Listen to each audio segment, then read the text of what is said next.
And that added to my burnout, Brett, was that, I was doing dentistry and managing, single multi-million dollar portfolio of property, commercial properties. And then I was trying to be a family man at the same time, having children. I'm a guy that likes to not only be a provider, but be somebody that witnesses the miracle of my children growing up. It was trying to do all of those things at once. And I ended up just being mediocre at all of them. Welcome to the Real Estate Mogul MD podcast. Thanks for tuning in and taking control of your financial future. This is a show where we not only motivate and inspire, we give you actionable real-world experience to help you live life by design. You'll hear journeys and stories from other physicians, investors, coaches, consultants, and entrepreneurs. And now, here's your host, Brett Riggins. Delayed gratification. Now, if you're hearing this, you probably think, Brett, don't talk to me about delayed gratification. I've done my work. I've gone through school. I've delayed this as much as I possibly can, as much as I want to. I earned this. I deserve this time in my life to give back to myself. Well, listen to this. There's this dam that it feels like gets built up in our lives when we are delaying this gratification, when we're working so hard towards this goal, when you're working towards your medical career. So today's guest is going to tell us a little bit about that experience as an immigrant to the United States, coming from modest means in the world of dentistry, had that delayed gratification. And then all of a sudden, boom, like a rocket shot out of a cannon, projected into this wealth, this richness. And then we're going to talk about Ferraris and the mansion. And then all of a sudden, this lifestyle creep comes up and it creates a machine that eats us.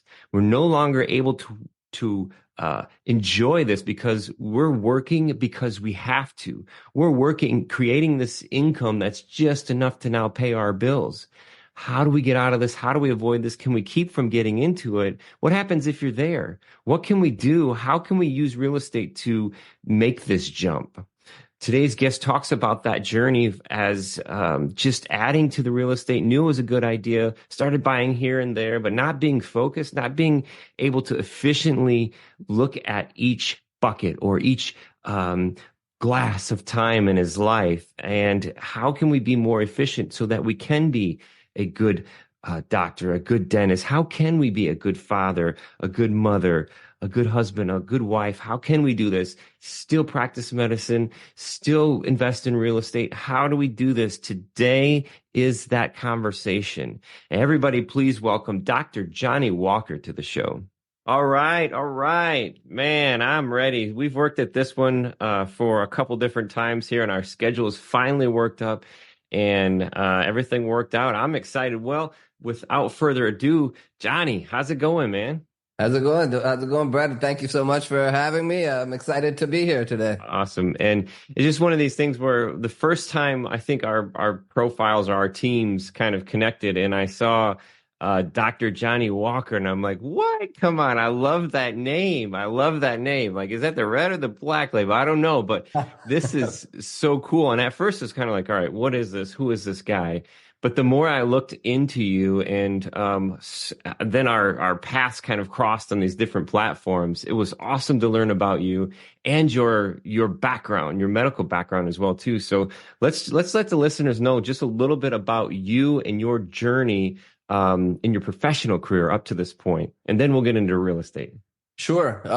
So dentistry I'm an endodontist by trade. I graduated from NYU in 2008. It's been a while now. So for me, becoming a dentist, I never always wanted to be a dentist or anything like that. I went through high school and wasn't really sure what I wanted to do. I was good in sciences. I went and did biological sciences degree at the University of Alberta in Canada. While I was there, I was actually going to go to med school. I had done the MCAT. I had started applying for med school. And at the last second, a couple of my friends that were in med school and a couple of guys were in dental school, like, man, you should do dentistry. It's less stress, less years of school. You make more money. So that was all I needed to hear. And then I went the dental route. I did the DAT the very next year. And then I went into dentistry from there. Nice. And then I figured out, even to specialize, it was like, I heard that, hey, look, you can, number one, I like to go deep into subject matter and learn stuff deep. Like as a general dentist, you have to learn like all these different things. So my natural personality is not to go wide, but to go deep. So it was just a natural inclination for me to go and specialize. And then I specialized in endodontics at NYU. I did my dental school at Howard University. And and I graduated 2008. So that was kind of my journey to become a dentist, I guess. Nice. And on this journey, that sounds like at NYU, is that where you met Noel Liu as well? Or is that kind of like after? That came, Dr. Liu and I met as a shared passion for educating dentists and about investing in real estate was where we met. Yeah, we never crossed paths at NYU, but NYU is a very big school. It's the biggest dental school in the country. So, yeah. Very good. Yeah, I hear that whenever you tell somebody, "Hey, where'd you go to school?" Like, "Oh, do you know so and so?" And I'm thinking, "Oh, I must have missed them on my way to class," because there's so many people. Yeah. But no, yeah. Noel actually joined us here in Charlotte just last week or the week ago on an event that we did. So it was great to meet him in person. And he's actually speaking at your upcoming event. Now, when this podcast release, it's going to be after this upcoming event. So lots going on, but sharing and educating others is so important because the passion, the why behind it, Johnny, tell us a little bit about, you said somebody told you that dentist was going to be less stressful, going to make more money, less stressful. Is that what you came to find out? You don't have a way to compare it to, a different field, but tell me a little bit about this burnout thing that I see that you talk about. Yeah. So, to qualify that, it was, I come from a very poor immigrant family, right? My parents are from Sri Lanka. We came here with, they came here with no money. They came here with barely speaking English.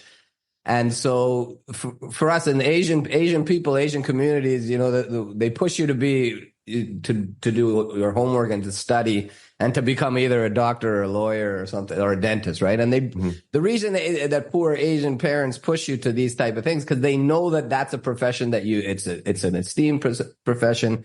It's a profession that you can make good money. You're somebody that's respected in the community. So so that's why we're pushed to go and become doctors. And that's probably why you see a disproportionate amount of Asian doctors and dentists. I don't know if that's true or not. Yeah. So, I hear that a lot, Johnny. I hear that a lot. Yeah. So that was not my story also, right? So I went into the medical field because of that, the ability to earn and ability to, move vertically from where we were as a family, right? We were from, like I said, a very, very modest means. So becoming a dentist, now all of a sudden I started earning income and I had never seen money before, right? So now I had no advisors. I had nobody to tell me what to do. I was new to America. I immigrated from Canada, so I didn't have any connections. I didn't have anybody teach me anything, but I just started making a lot of money. And we're taught as also work hard, right? Immigrant story is, hey, working hard. So I was working 5-6 days a week and all of a sudden I'm generating income. Before I graduated, Brett, like $100 was a fortune to me, right? Yeah. If I look at $100 bill, I get excited because $100 is a lot of money. And then all of a sudden, you're making thousands of dollars a day, and it completely changed everything. What led to the burnout is now all of a sudden, all the stuff in life, all the luxuries and bells and whistles and things I'd never heard of or dreamed of, all of a sudden were now at my disposal. And my income creep started right away, right? So I got a nice house. I bought a Ferrari. I had a yellow Ferrari. I lived in Manhattan, a beautiful apartment. We went to all the nice restaurant. I discovered there was clothes that people paid thousands of dollars for, Louis Vuitton and Gucci and all these things I never even knew existed growing up, right? So, if we paid $50 for a pair of shoes, it was a lot of money. All of a sudden I seen shoes for $3,000 and I was like, I was blown away. But slowly started going on vacations. I'd never been on a plane before, at age 21. And now all of a sudden I've been around the world. So I had access to all these things, and my lifestyle quickly caught up to my income, which is called income creep. And that's what it happens to a lot of doctors. And all of a sudden, and no matter what I bought, I always had enough money to pay my credit card bill, and I still had money left over. So I felt like I could afford anything, and eventually bought the mansion. And, one thing after that, all of a sudden now my income is barely cutting the bills, right? Now all of a sudden I have to maintain this pace of crazy work schedule just to maintain this lifestyle and the appearance of being rich and being wealthy. And I also had 2 kids by this point, and I was forced to keep working. That is what led to burnout, right? Now, all of a sudden, I'm dependent on this income just to maintain this lifestyle, right? Mm-hmm. And I think that leads to that's one of the big things about burnout, right? Like, it's like you start working because you have to. You start losing the joy of why you did the profession in the first place. You start losing your purpose, which was, hey, look, I came to help people. I came to, act in the capacity of servitude. And these things all get lost. You start to feel physical problems, the mental and the physical, they follow each other. And I believe that's what caused burnout for me, right? It's not spending enough time with my family, just being disillusioned about this whole dentistry, not having a clear exit from this hell, even though it's not, hell is relative, but that's kind of where that's what led for me to burnout. And I realized that a lot of my colleagues were suffering from the same thing, right? So that's why I wrote a small book, an ebook called, The Dentist's Guide to Beating Burnout. And that was very much what inspired that. I wrote that about 5 years ago now. So wow. Yeah. Well, what you had just explained there, I'm sure has touched heartstrings and pain strings, and maybe even triggered some goosebumps or frustration, because I can tell by the way that you explained that it was reliving that experience. And then now on this journey of helping others. Okay, now you just heard that. Now what are we going to do? So I've got some questions. I want to unpack some of that stuff. You said hell is relative, and I think that's in depending on your beliefs in that particular here. While we're here, it's relative, right? But once if you do go there, if there is a place that's called that, it's definite, right? It's here. But these symptoms or these feelings of feeling that are a way for us to trigger, hey, I've got to do something different. Because like you say, Johnny, we create this machine that in turn eats us because of that lifestyle creep, because of the things that you see, because, you've got this, whether you paid cash for the car or not, you still got taxes, you got insurance, you got taxes and insurance. These big things that cost a lot of money, there's a lot of money that it costs to upkeep them as well, too. So you've created this thing, and now you have to work in this situation just to keep your head above water, right? Just to keep breathing. Were you a W-2 or were you self-employed? Or tell us a little bit about that arrangement. Sure. Yeah. On the dentistry side, most of my income was W-2 and 1099, right? Like I'm a 1099 independent contractor, is more semantics, but that's, still taxed very heavily. Obviously there's some advantages of 1099 over W-2, but end of the day, you're still paying ridiculously large amounts of taxes, right? And that's exactly where I was. Yeah. In all of those things that you were talking about, the Ferrari, the car, the trips, I didn't hear anything about assets in there or ways to offset the income or delayed I didn't hear anything about delayed gratification in there. How much of a struggle is that? So I had delayed gratification my whole life up to that point, right? Now I'm 28 years old. I've still never owned a car, right? I've been taking the train and bus, public transportation my entire life.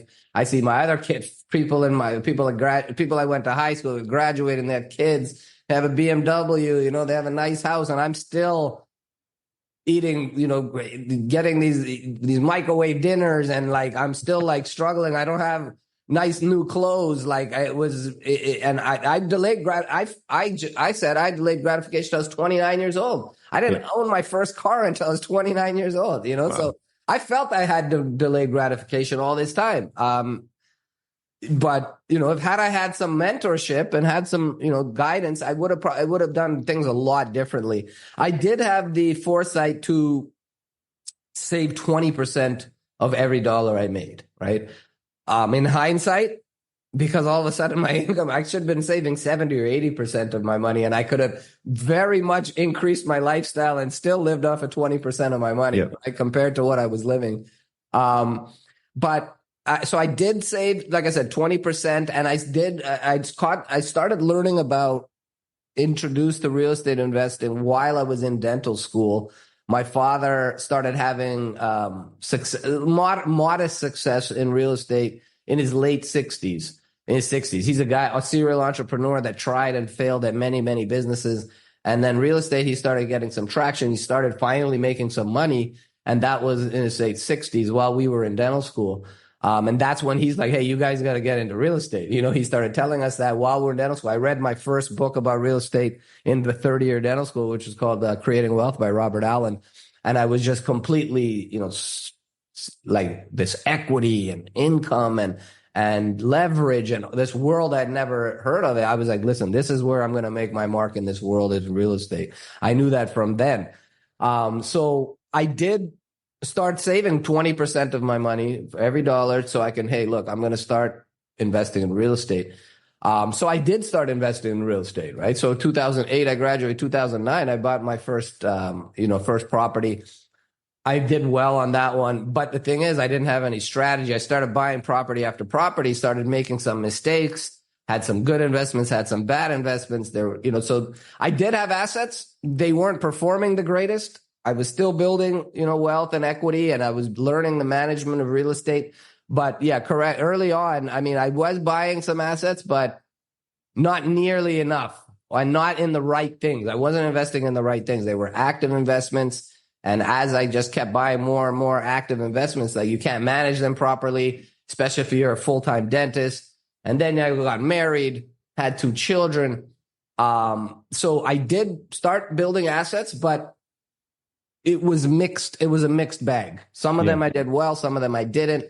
And that added to my burnout, Brett, was that, I was doing dentistry and managing, single multi-million-dollar portfolio of commercial properties. And then I was trying to be a family man at the same time, having children. I'm a guy that likes to not only be a provider, but be somebody that witnesses the miracle of my children growing up. It was trying to do all of those things at once, and I ended up just being mediocre at all of them. Right? Yeah. Mediocre doctor, because I'm just working too much, not spending enough time with my patients. I'm a mediocre father and husband, because I'm just not there enough. And the time that I am there, I'm exhausted, or I'm thinking about, there's a roof that needs to be replaced on a strip mall that I own.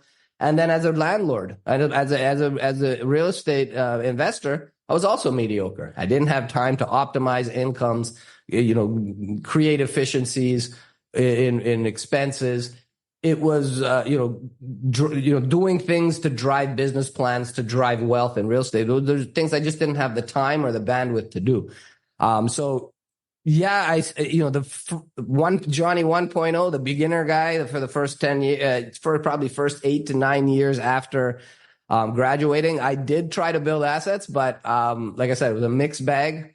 Lots of school of hard knocks, paid lots of tuition, lost a lot of hair. So I went through a lot in that first few years, but again, I call it paying tuition to the school of hard knocks, and I paid hundreds of thousands of dollars to get that.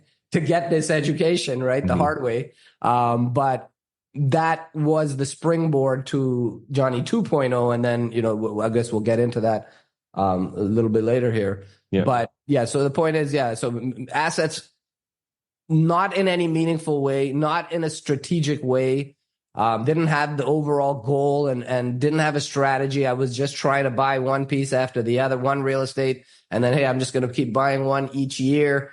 Doesn't matter where, doesn't matter what kind of market, doesn't matter the management. I just know if I'm just going to keep buying it, and I just buy and hold. The theory is, if you buy enough real estate and you buy one property a year, after 15 years, you should have 15, 20 properties, and you should be able to sail off to the sunset.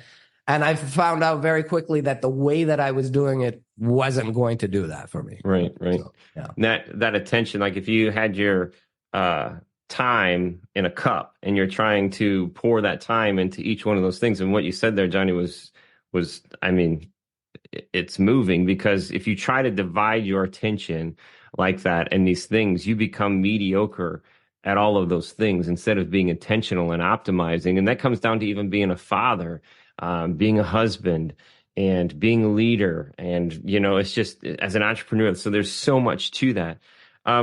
That when that levee broke, I guess I like that I said it like that. And I don't want it to be offensive, but I think I would also add that so many of the listeners out there the same way. I have delayed gratification. Brett, don't talk to me about delayed gratification, buddy. I've put it in, right? You didn't get your first car until you're 29. Don't tell me about delayed gratification, right? So when we work so hard and it's so bottled up, and when that levee breaks, oh, buddy, here we go.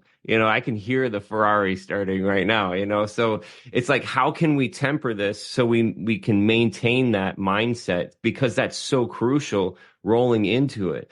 But also, you talked about doing it the right way, going from Johnny 1.0 to Johnny 2.0. Where does that go, and how do we do that? Tell us just briefly, what type of real estate did you start buying first? I heard you say the commercial strip mall. Yep. What were some of the things that you started buying first? Where did those opportunities come from? Yeah, sure. Where did I start? I mean, the first property I bought, like I graduated 2008 in July, by I think it was February, March of 2009. So less than 8 months later after graduating, it was a single family house. I badly wanted to invest, Brett. Like I had the investment bug, like since I'd read about it in theories. Back then, there was no great podcasts like this, YouTubes and audio book. Maybe they were, but not 2008. That was 14, how long was that? 16 years ago. I don't think Audible was around. At least I didn't have it, and there was all these great podcasts, all this great YouTube. I mean, it was in its infancy stages back then. That stuff wasn't available. Mm-hmm. So everything you learned was from books. It was outdated, right? And you're just trying to figure it out. There's I didn't have any mentor. I didn't know anybody. So my sister-in-law was going to Seton Hall University, do her MBA in business. MBA in marketing. And she was looking for a place to live near Seton Hall. And I said, hey, look, why don't I buy something? I was living in Manhattan, couldn't afford anything in New York. So the sister-in-law was going to school in Jersey, right across the river. So I said, hey, look, why don't I buy the house and you and your roommates rent it from me? They said, okay, fine, sure, let's do it. So I bought the house near the university. Ended up being a great investment because they lived there. It was literally 2 blocks walking distance from Seton Hall. So, they would leave, next set of graduate students, and graduate students have been living in there, ever since. I still actually have that single family house. And that's been a wonderful investment in the sense that it's, the house has tripled in value over the last, 14 years and whatever. Yeah. So that was good. Then I said, hey, this is good. And I bought a condo after that, rented it out, bought another townhouse, got into single family houses, making $200-300 a month, from income from each. It's nice, but I'm like, listen, I might spend that going out for dinner with a group of friends in Manhattan, right? And so cash flow wasn't going to do anything meaningful for me in terms of replacing income, right? So I knew that this wasn't scalable. I need to have like 1,000 houses, right? Like 2,000 houses to replace my dental income. So I'm like, all right, this isn't going to work.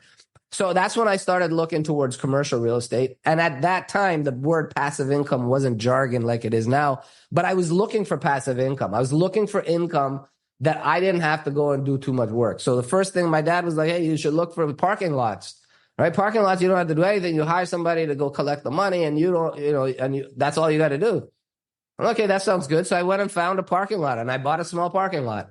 And it was going great. I had a triple net lease. I found a parking lot manager that was managing like 13 other parking lots in the town. I said, hey, would you want to manage this lot too? He's like, yeah, sure. That's easy. I could have the snow removal guys going on their route anyway. They can just stop in and do this small small parking lot. It was 106 spaces. So I got a triple net lease, and I was making great income, right? Because the parking lot, they were paying the taxes, they were paying the insurance, they were paying the maintenance, they did everything. And I just collected a check every month, made my mortgage payment, and I was still collecting a couple grand. And that was more than I was making, than all three houses. Mm-hmm. So I'm like, this is what I need. Well, finding parking lots in my price range turned out not to be that easy, right? So I'm like, okay, looking for other type of thing. My dad's like, you should look at strip malls. Strip malls, you have professional tenants. You don't gotta deal with broken toilets, this, that. They're gonna fix everything themselves. They sign long leases, it's not 1-year leases. You just collect the money and they do everything. I'm like, shit, that sounds good too. So I bought a small strip mall after that, right? And I learned to manage all these properties, learned about different things about all these different properties, learned about leasing. And this is where I kind of really cut my teeth. So I went to strip mall. Then we bought a warehouse with my brother, some industrial land. I dabbled in a lot of different types of commercial real estate. Number one, with smaller stuff, right? There were smaller properties because I really wanted to learn about the business and learn about the management.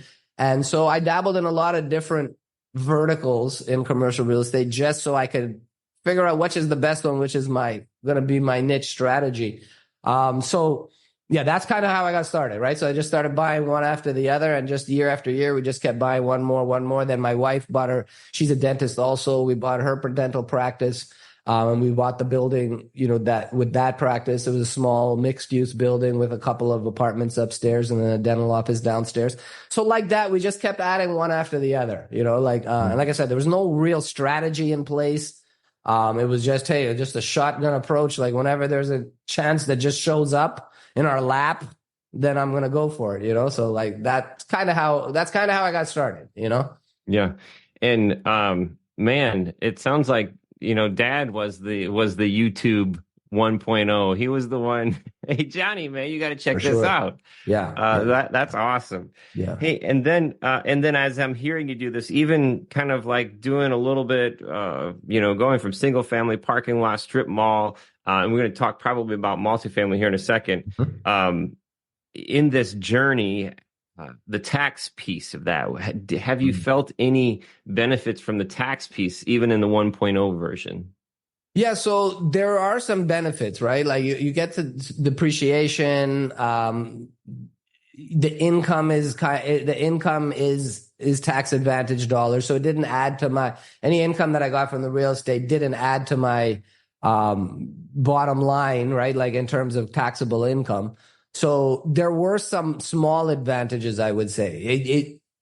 They weren't meaningful enough to make a dent, right? Like my W-2 income was still hundreds of thousands of dollars every year, right? Mm-hmm. A couple $100,000 each year is going to $250,000 minimum is going to W-2 taxes. So I would say that, yeah, there were some benefits, right? But I wasn't maximizing on them because I didn't really understand that part really. Yeah.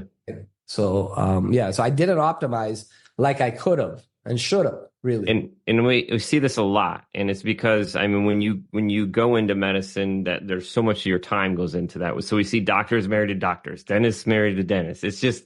It's something that I see all the time. And when you do that, we talked about having our time in a cup, right? And it's hard to divide that. But one of these things, if we were able to, I've worked with people who have, stay-at-home parents or somebody that doesn't have a job, then we can throw this REP thing, real estate professional, on the table. And that's where we're able to offset the active income with this passive loss. Mm-hmm. The other thing, the other way to approach this more beneficial taxation piece is moving all of your income from that active bucket into the passive bucket. And that feels like the way that you and your wife are probably headed that way, to where, you're building those assets and you're continuing to delay that gratification, still just dragging it out. But the two things, you got REP and then, moving all your income to the passive world. So where are we at now? Where are we at 2.0, Johnny, where now I see on your website, walkofwealth.com, where you're sharing the stuff, giving the stuff back along with these events, reaching out, expanding associations. I'm seeing multifamily on that page. Tell us a little bit about where you're at now. Yeah. So, to qualify what you were saying before earlier, right? Like with taxes and learning about taxes, it's that's a great technique you talked about, right? The real estate professional having a spouse take on a stay-at-home spouse or spouse that's not materially working in another job per se. Housekeeping is a job, but it's an unpaid and underappreciated. Raising a family, raising children, educating right? them, Yeah, dealing with the other partner. Sometimes that's a full-time job. So the other guy can go out and do real estate and do all of those things. You need to have somebody that's doing it. So that's very valuable. But that real estate, getting a real estate professional status. Obviously, if one of the partners in the union can take this status and the other one is making a great W-2 income, is a way to offset it. There's other ways too, right? Like you can invest in other asset classes such as oil and gas. Oil and gas gives a lot of depreciation, and the depreciation can be used to offset W-2 income and 1099 income, right? So that's a great way. That's a great strategy to, I know one doctor, he had made an income of $700,000. He invested close to $700,000 in oil and gas, and that wiped out his entire W-2 tax, right? He didn't pay any taxes on W-2 income because he was able to offset from other investments. There's some other asset classes like solar that also provides some relief for W-2 and 1099 and even capital gains, any type of gains. So that's another way to look at it. There's some other ways to skin the cat as well. The real estate is one of those things that have a lot of tax loopholes. Oil and gas also, because the government does this, because the government wants private money, funds, resources to flow into building housing and building things that the government can't do. So the government says, here, we need more housing, so we're going to incentivize people by giving them tax breaks. It's up to us to play the game that the government gives us. They're telling us exactly how to not pay taxes. Mm-hmm. We just have to do it, right? So that's one. So now Johnny 2.0 came. I realized as an active investor, I had 10 properties by 2016. I told you I was working 45 hours a week, completely burned out, missed my daughter's recital because I was working late one day. She was shocked when I missed this. I said, "Oh, Daddy, I'm so sad I missed it." But little kids, they get over stuff quickly. That night, I didn't get over it. I'm like, look, I'm supposed to be so successful. I'm this doctor, and I can't be there for the most important moments of the apple of my eye's life. That's when I knew things needed to change. What I was doing was not working. That led me down this stumbling down, going to YouTube and podcasts and just talking to people, going to conferences, joining mastermind groups. And that really accelerated my growth. And I realized the world of passive investing. And passive investing is a way that you can get all the advantages of real estate. You can get the passive, you can get income sources, you can build wealth, you can save money on taxes, you can get leverage, you can diversify out of the stock market. You can do all of those things, but without doing the day-to-day, right? Without dealing with the tenants, without dealing with toilets, without dealing with trash, without dealing with termites, and most important, without time, the 5 T's. You can extricate yourself from the day-to-day and still get all the benefits of investing in real estate. And that's when it was like a light bulb moment. You don't have to do everything yourself, right? I was the active investor. I was finding the property, I was getting financing, I was managing it. Any renovations I was managing, I was selling it, I was managing tenants, I was doing everything myself. Once I learned the world of passive investing, that you can take a team approach to this, you can defer to third-party experts rather than me being a mom and pop owner. I actually have lower risk if I partner with a company that does nothing, say, for example, strip malls. If they do nothing but own and operate strip malls across the country, they've been doing it for 30 years. They have the staff, they have the software, they have the infrastructure, they have the accounting teams, the legal teams, they have the acquisitions teams, they have the management teams in place. And it's a machine, a systemized machine with SOPs and KPIs and all the stuff that people do, versus me being a mom and pop evening and weekend investor. Who is going to do it better? I would say that the risk is much lower. If I was an investor, hey, do you want to invest with the burned out doctor that has 10 properties? Or do you want to invest in this company that has $2 billion of apartment buildings? They've been doing it for 30 years, right? To me, it makes that makes the decision a lot easier, right? You get with the experts, partner with their genius. As me as a doctor, I would rather stay in my area of genius, right? If I'm a doctor that owns a booming practice And I keep reinvesting in the profits. I keep hiring new staff. I keep expanding locations. I get a new doctor to come in. I do marketing schemes. I bring in new technology, all things that are driving this money-making machine. If you're taking your focus and energy away from that to try and do another business too, hey, I'm going to become a real estate operator. I'm going to manage my properties. That split focus is what makes you mediocre at both, right? Mm-hmm. It's like, hey, look, get in your lane, get really good at that. And that's what's going to generate income, right? And that what increases your ability to save. But you don't save to save, you save to invest, right? So now you're saving up so that you can invest into assets that can spit off income, right? If you can invest passively in assets that's going to predictably give you money every month, that's a scalable process, right? Because you can continually keep making money on the active side and pouring it into passive investments that'll give you income. And that, like I said, is scalable. If I'm trying to do this actively, it's not scalable because I have to do too much. I'm not optimizing in any way possible.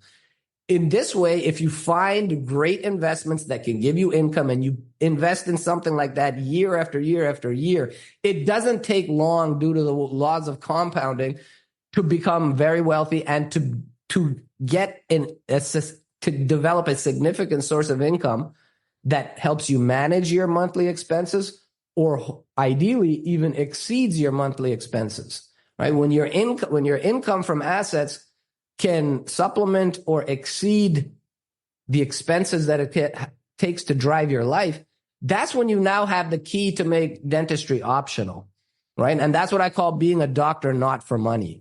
Mm-hmm. Now you have a true alignment of interest even with your patients, right? Because you're not incentivized by, hey, I got to pay for my Ferrari payment. I got a big mortgage payment, right? And I got to do this. Do I tell this patient that they need this procedure and they don't, right? You don't ever want to be in that position. And so making it job optional, a doctor that not works for money is extremely powerful. Mm-hmm. That has renowned, so now I've got to this point that I'm doing dentistry part-time now because I went all in with real estate. And it's an ideal schedule for me, right? I work 15 hours a week now. Before I was working 45 hours a week. Now I've found that I love being a dentist again, right? I have the time to spend time with my patients, talk to them. I'm not rushing. I don't have 10 other patients waiting for me in the waiting room. I can do dentistry in a very ideal way, and it's very fulfilling. So it's gone to the point where I was hating dentistry to the point that now I have a renowned love for my profession again. Mm-hmm. I've also been able to build substantial wealth and income in real estate passively, right? So now this has opened up the ability for me to do things that I'm really passionate about, right? So that's what really makes life worth living. Making money is one thing, but making money is not the end goal. That's what I thought, right? When you're poor and you have no money, it's like when you have money now, you've made it. But no, money is the means to an end. The end goal is really the freedom of choice, right? To be job optional, to be location optional, right? To be with who you want, where you want, when you want. Mm-hmm. That is the measure of wealth, is measured in time. Rich is being measured in money.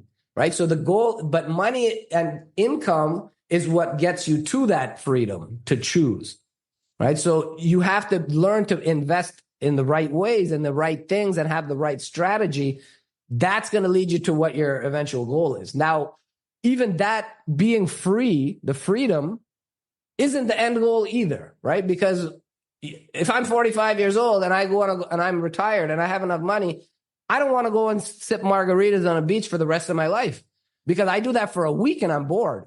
Mm-hmm. I go on vacation for a week and I don't want to drink any more margaritas. I don't want to be in the pool anymore. Mm-hmm. If you are that type of person, you want to keep going. You want to keep producing value. You want to have goals. You want things to work towards, right? Things you're passionate about, things that you're interested about. These are things that now you can do. So the next level after this financial freedom, like I said, that's not the end goal. The next goal is creating passionate income. I call it passionate income. Passionate income is where you learn to get ways to get paid for things you would do for free, right? So naturally for me, education is what got me from a poor family to all of a sudden being able to earn a great income, right? So I've seen what education can do. I know that education can lift people from generations of poverty and take them and take them to new places. I was a tutor in dental school. I was paid by the university to tutor my fellow students in courses when they were struggling. So that was a natural thing of mine, to be an educator. And so when I learned this about passive investing in real estate, it's like, hey, look, I got to teach all my colleagues how to do this. And that's when the creation of Walk of Wealth happened. I just started with a YouTube channel and a website that's, blossomed into a Facebook community and webinars and podcasts. And we just had a Prosperous Dentist. We had a virtual summit in February. We have an in-person event coming up. Well, I guess it's going to be past tense. So we had an in-person conference in Dallas that I'm going to put the energy out in the world. Went extremely well.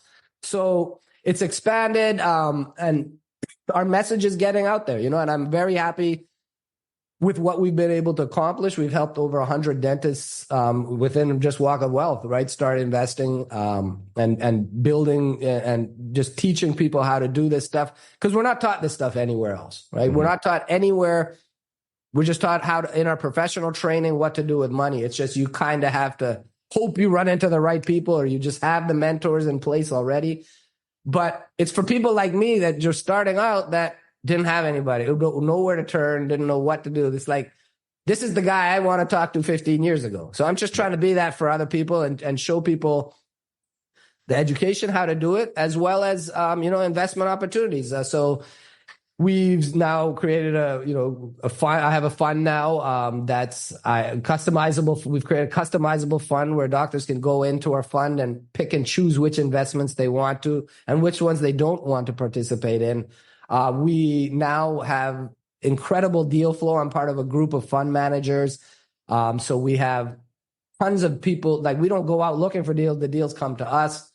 We have the ability to do the best due diligence in the industry because we have the collective group and brain trust and power of 65 fund managers with centuries of real estate experience. So we have the ability to analyze, and we have a 238-point due diligence checklist that we do for every single deal. So we have a huge deal flow.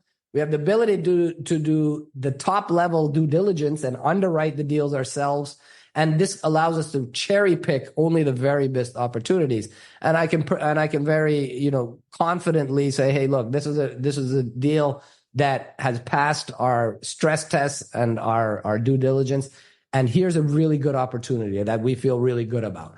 And for me, that's another way to help, right? Is access to deals, access to opportunities, because that's the next step. Okay, great. Johnny, you're saying, great, go invest in real estate. I love that concept. But now, how do I go and do it? And how do I find deals? And then if I do find a deal, how do I know if it's a good one or if it's a Ponzi scheme, if it's a scam, if it's a poor business plan, if it's unrealistic?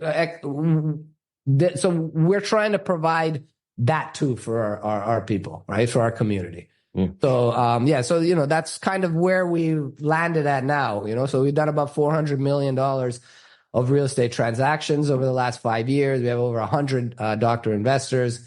We successfully raised and deployed well into 8 figures of investor capital. So very, very proud of what we've accomplished. But like I said, our mission is to help 1,000 dentists achieve financial freedom through passive investment. So we still have a long way to go, a lot of work to do, but I'm up for it. And this is what kind of drives me, right? So this is the passionate income. This is income. I love to teach. I love to help people get going and become successful on their own. So now this is kind of where my career has been dedicated to, and my tiny corner of the universe is to help dentists to do these things without having to go through all the painful nightmares and painful and costly, stuff. So, yeah. So practicing medicine because you want to, not because you have to. And the key to get there is leveraging relationships. And you talked about those relationships leaning on the people who you can vet. And if you have a 238-point due diligence checklist, you better believe that has been vetted. So leaning on that, leveraging those who already have this in place, making sure the deal flow is there, that they're getting underwritten properly, right, and brought to the table. And that whole process that you've talked about, this passive side, is somebody has to take care of those 5 T's: the toilet, the termite, the trash, the tenants, the time, all of that stuff. So why not do it and build the relationships to grow in a scalable way? And the listeners can join you and your team at walkofwealth.com, WALKOFWEALTH.com, right? Yep. You can find out all information about us. You can schedule calls. There's a lot of downloadable resources there. There's a lot of stuff there. There's a lot of stuff there. Awesome. And you should just should put on top of that, because Dad said so. I think that's could just the total runaround of how this whole thing from Johnny 1.0 to Johnny 2.0. Dad is leading the fight here. But man, there's so much here. The giving back, doctor by choice is just that freedom piece, and not creating this machine that eats you, creating a machine that allows you to be who you are and practice passionately, right? Johnny, thank you so much for your time today, man. Absolutely. My pleasure, Brett. I thank you so much for having me. I look forward to maybe connecting again. Maybe Awesome. we can bring you on our channel as well. Yeah. Sounds great, man. Sounds great. And to the listeners out there today, but you're going to want to rewind this thing, listen back to it. And there's just so much here. When you listen to something like this, and you can feel the pain points in yourself, and you can hear the pain points based off of the experience, there's things to watch for here. And that's leaves us to the one thing left: take action. Reach out to Johnny on walkofwealth.com. You can reach out to us, whatever you need to do to take action. That's what we're all here for. And the challenging thing with now, the difference of, say, in 07, 08, when we were talking about getting started in real estate, the speed of information is a little bit different now. So we have this feeling like, hey, what are you trying to get from me when you say go to Walk of Wealth, or you look up other sites? It's not what we're getting from you. It's what we're getting for you. That's the big thing. So when you get across that hurdle, reach out to Dr. Johnny Walker at walkofwealth.com. And it's time to take action. Until next time, this is Real Estate Mogul MD.